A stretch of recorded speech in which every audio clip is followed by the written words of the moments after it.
Onyukidde olunaku olwaleero nga kikakasiddwa nti waliwo omuntu omu agamba okuba nti ono abidde mu mazzi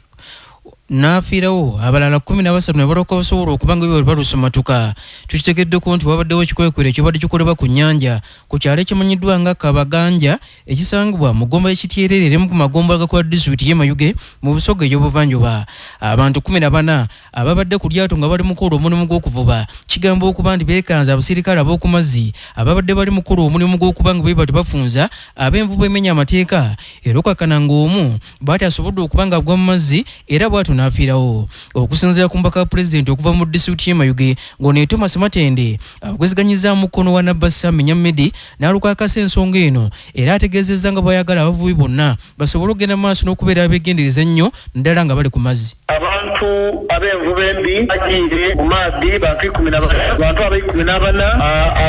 ab'envubu embi baabagaine baba n'obutagemagana era mu kuwagana okwo n'okuba mu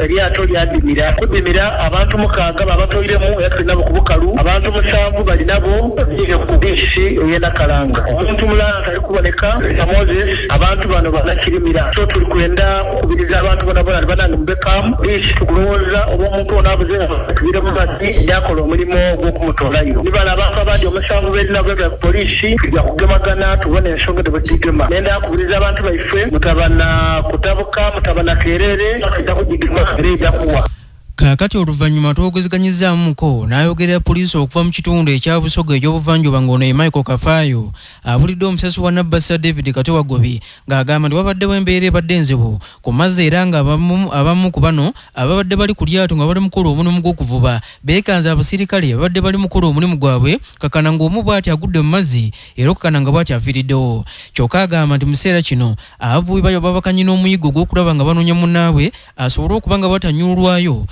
enteekateeka z'okumuziika zirooke zeeyongereyo. Abadde ku lyato bantu alabye ba Fish Protection Unit nga bajja ne bapapa batandika okubuukabuuka mu lyato ng'eryato ly'aba Fish Protection Unit libatuukiridde bonna ne bagwa mu nnyanja. In fact babuusebuuse abasigaddeko akaato ne katandika okutagala ne keefuula ne kabayuywa mu nnyanja. Bano ba Protection Unit ne bagezaako ne basooka babululamu abantu abasoose okuvaamu bwe basoose okugyamu ate